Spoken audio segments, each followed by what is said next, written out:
This segment is brought to you by Western Union. Kahit saan, kahit kailan. You're just a Western Union money transfer transaction away from your family. Tuloy pa rin ang pagtambay natin dito sa Adobo Nation.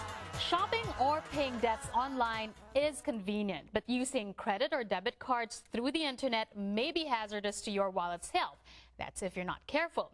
Narinig nyo na siguro yung tinatawag na identity theft. Hindi ka lang nanakawan ng pangalan, uubusin pa ang perang pinaghirapan mo.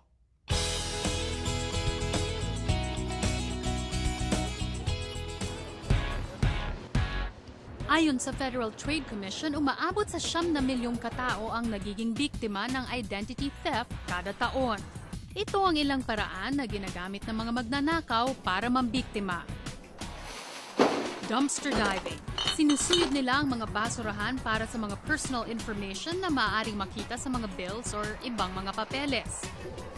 Skimming uses a special storage device that steals credit or debit card numbers when you use your card. Sa modus operandi na phishing na ginagawa sa internet, nagkukunwari silang mga financial institutions o ibang kumpanya. Inaakit nila ang biktima na ibigay ang kanyang personal information. Kung minsan, gagawa sila ng change of address form sa iyong pangalan para sa kanila ipadala ang iyong mga credit card bills at bank account numbers. Then there is the straight-out theft, pagdurukot, pagnanakaw ng mga wallet o bag. It's not just the money they're stealing your information too. The last one is pretexting, where they use false pretenses to get your personal information, and once they get it, they can sell your information to obtain credit in your name to steal your assets. So, ang tanong ay, paano bang makaiwas sa mga identity thieves na balasubas? At para mas madagdagan pa ang kaalaman natin tungkol sa identity theft, makakausap natin ngayon si Bailan Mejino. She's a certified ID theft risk management specialist at Prepaid Legal Services, Inc. That's a long title, Bailan, but nice to see you. Thanks for joining us today. Thank you so much for having me. Okay, let's talk about the reasons why we should be concerned about identity theft. Why should we be alarmed about this? Well, I think everyone just saw in the video that there are so many different ways that your identity can be stolen, but the question is what happens to it once it's stolen.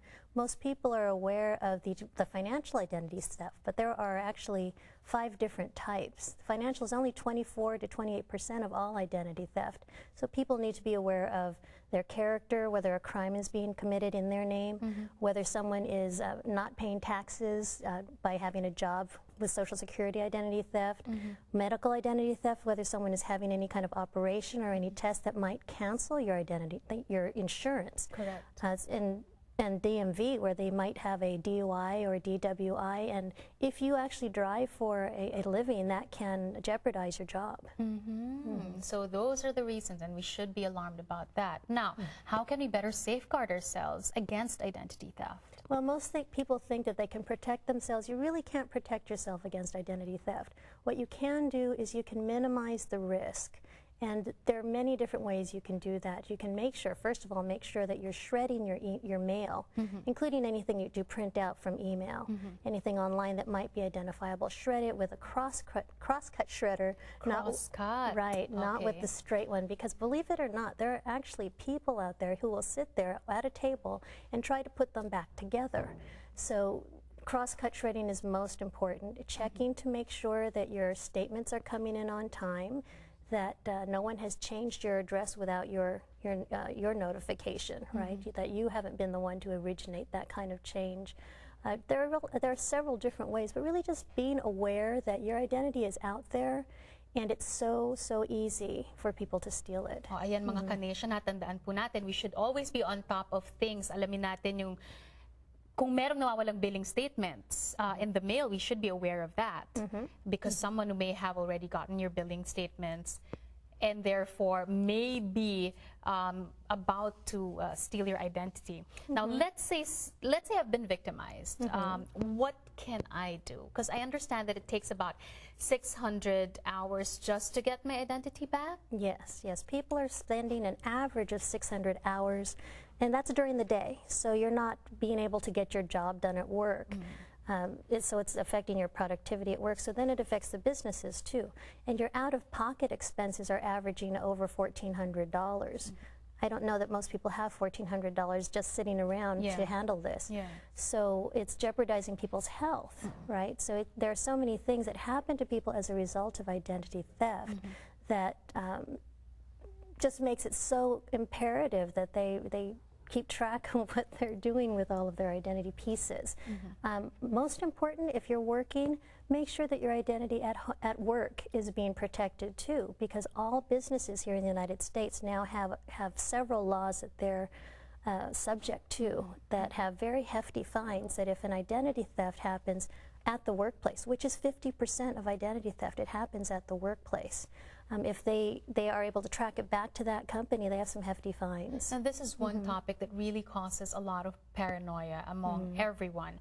One is that we've heard that just by I don't know if this is true, maybe you can demystify the myth.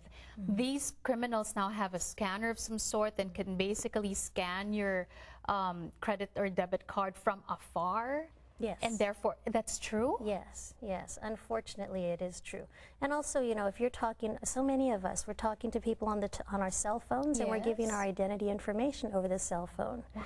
You know, we're giving them our credit card numbers, we're giving our date of birth, we're giving our address, anything that our bank might be asking us, or anyone it's personal information, and people can just grab that out of the air if they have a scanner. But we can't live in the dark ages again, Bailan. I mean, we can't just carry cash all the time. And we can't just, you know, we have to multitask these days. So what do we do? Well, we have to be careful. We really do have to be careful. Try not to give your information out over a cell phone. If you have to do it on the phone, do it with a hard line, you know, a landline, if you still have a landline or access to a landline. You know, unfortunately, we can't stop it. It's international. It's around the globe. People. And there's sorry to cut you there, but there's also in a pre-interview you said that you better be careful with your personal information. This is sad to say, but especially with relatives. Yes. Because sometimes they're the ones who steal your identity. Right. Your relatives. Unfortunately, children. We don't check their credit. But my daughter is just going off to college, and she's about to go and be solicited for different credit cards. We're going to find out right away whether her credit has been accessed by anyone. Quite often it's by people who are in your home, whether it's relatives or roommates or housemates. They have access because they're there in the house, and all they have to do is find your statements. Okay, there are a lot of things that we talked about today. One other thing, just to remind our viewers, mga ka-nation, alam nyo ba na 1% lang sa lahat ng mga nare-report ng identity theft ang napaprosecute, because this is a global crime. And there's no one law that can prosecute all of these crime rings out there. Correct. So we better be careful and arm ourselves with the information. But is there one document out there, a tip sheet maybe, that our viewers can look into to better protect themselves against ID theft? Well, there are two things actually. The FTC, it's ftc.gov/ID theft. They have a lot of really good information, including the identity theft paperwork you need to fill out when something happens. That's the first thing. And also I've pulled together a tip sheet for people to help them understand what is identity theft, what can I do to protect myself or to minimize the risk, and what can I do when it finally happens. And where can they get the tip sheet? They can send me an email at askaboutidt@yahoo.com or askaboutidt@aol.com. All right, perfect. Thank you, Bailan, for joining us today. Malaking tulong talaga ang inyong mga tips sa ating mga viewers. Kaya dapat talaga umiwas sa identity theft, mga ka-nation, ha? Kundi ubos ang ipon mo. At para naman sa mga magpapadala naman ng kanilang ipon sa Pilipinas, ingat din kayo, ha? Ito ang ilang tips sa pagre-remit. Hi, my name is Eris from Union City. Can I remit money from US to Saudi Arabia? Western Union is represented by agents locations in more than 200 countries and territories worldwide, and that includes Saudi Arabia. There are some restrictions though. For example, when sending money from the US for certain dollar amounts and transfers, you may need to present additional documentation or information. For your receivers in Saudi, if they are non-Saudi residents, they will be required to present a valid passport, and a residency card known as the IQAMA. For more information about Western Union agent locations in Saudi Arabia and the US, you can call our customer service center 1-877-PERA-ITO or visit westernunion.com. When Adobo Nation returns, mas makikilala na natin ang panganay ni Mega. At mamaya, espesyal na timpla ng halo-halo, gawa ng espesyal na Pinoy chef. Kaya dyan lang kayo at dito lang kami. This segment was brought to you by Western Union. Kahit saan, kahit kailan. You're just a Western Union money transfer transaction away from your family.